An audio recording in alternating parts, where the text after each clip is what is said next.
Welcome to another episode of Challenging the Norm. His and hers look at life and business with your hosts, Paul Snell and myself, Lindsay Burden. The podcast for solopreneurs, entrepreneurs, and business owners that want to experience success in their own way.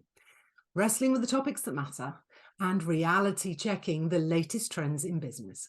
Paul works with business owners, showing them how they can take the stress out of transforming teams into performance powerhouses that love what they do, while I offer business coaching that empowers ambitious women in business to create financial abundance and a time-rich lifestyle without sacrificing their joy. Well, thanks for joining us for a new episode of our podcast. I'm joined by Lindsay, my co-presenter and co-person in crime, as they used to say. Anyway, Lindsay, how are you today? Well, I was good till I could hear the cat just scratching at the door, but we'll ignore her and hopefully Zoom will do a really good job of zooming her out, as they say. I'm really, really good, and I'm good in lots of great things happening, and because I do a pretty good job of protecting myself. And it's going to be an interesting topic for us today because we're quite positive people. So I'm wondering where it'll go. Well, so subject for today, so everyone knows, we're going to look at doom and gloom. What a great positive thing to do on a day like today. Nonetheless, we're going to look at doom and gloom from a life and a business perspective. I think it's relevant, Lindsay. It doesn't need me to say to anybody that there can be big challenges in the world right now. In fact, I can't think of time in my long life where there hasn't been some form of challenge going on around the world or generally. So I think doom and gloom isn't necessarily, this is just an opinion to kick us off, doom and gloom isn't necessarily something that appears and then disappears. No. I think it's a part of life that could be smaller or larger in your life, depending on how perhaps you look at things, how you behave, your mindset, a whole bunch of stuff.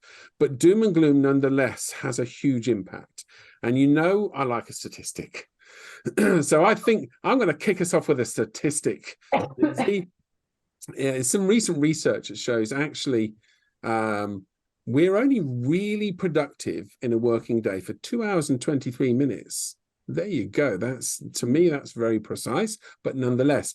And the two main things that reduce our productivity outside of that 2 hours and 23 minutes for the rest of a working day are social media and news channels. The attention that they get from us distracts us from our productivity for a lot of hours, well over 4.5 hours. Now, I found that astonishing, but it sort of plays into this view that doom and gloom can come from a bunch of places. And in my honest opinion, Lindsay, social media, the news channels, the media in general have a big role to play. They certainly do. And you hit the nail on the head, really. We can't do anything about the world around us and the changing world around us and the constant,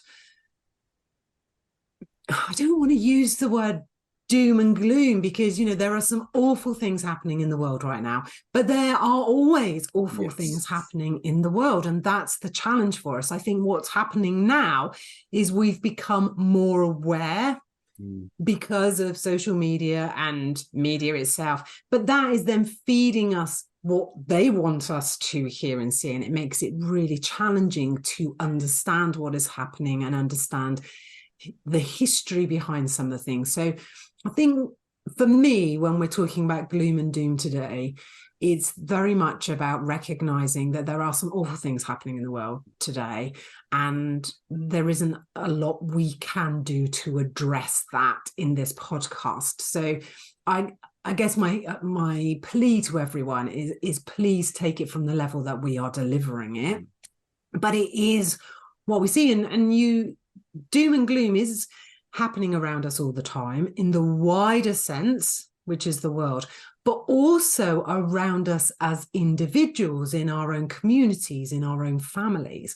So it's there all the time. And for me, it's about how we react and how we behave to that. I wrote an email recently and I mentioned that we can't always be, positive Penelope. But I tend to do my best to stay in a positive state. And that comes from recognizing that I can only control the controllable. And that is really only me. It really is only me. And that's in a life sense and in a business sense. You make so many valid points. I think to add to one point you made early on in your comment, and that is about the media and what we're fed. We have to get perspective, right? If we get perspective, we perhaps can start sifting away at what might be affecting our own mindset, our own demeanor, our own feelings. And that is, remember that news has to sell. The media companies are in the business of selling, and they sell news. And whether we like it or not, bad news sells way better than anything else. It does. So if we can keep this perspective, because, you and I were talking before we started recording that I've got a friend and he abstractly refuses to watch mainstream media because he feels it's biased in some way, shape or other. Yeah. But there's a problem there because he doesn't know where to go to get good information. There are places, right? In fact, there are online magazines that are designed to only supply positive news. I get that too. But we live in a world where bad news sells. So he doesn't know where to go. There is no obvious place where to go. You can go and look for as much accurate information as you can, but how do you validate that? Yeah. Right. So I think the first thing is we must get perspective.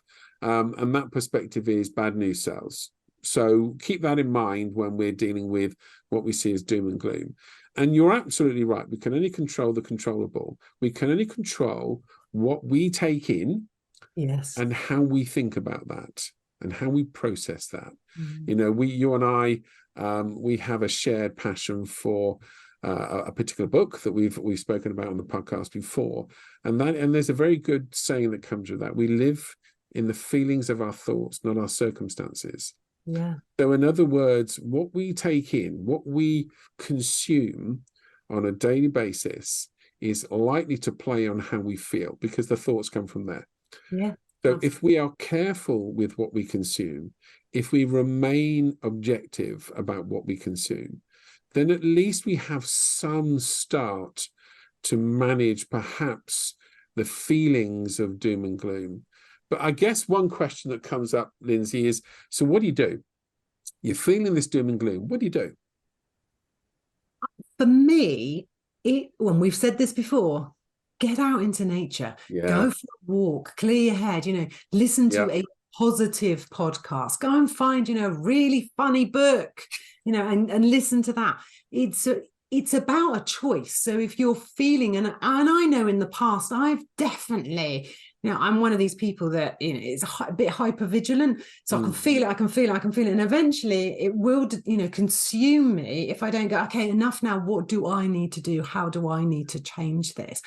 And so it's about doing something positive for yourself. And I absolutely, get outside, go for a walk, take the dog for a walk, sit outside with a coffee, even if it's raining, listen to something that feels more positive and uplifting, listen to some music that will lift your spirits. And everyone will know what their personal uplift tools and techniques are. And so for taking that choice, I think is really important, but protecting yourself in the first place, for me, my mom, 81, oh, it's terrible, there's going to be another war. I'm like, another one, and she's already thinking about what next, what's coming next.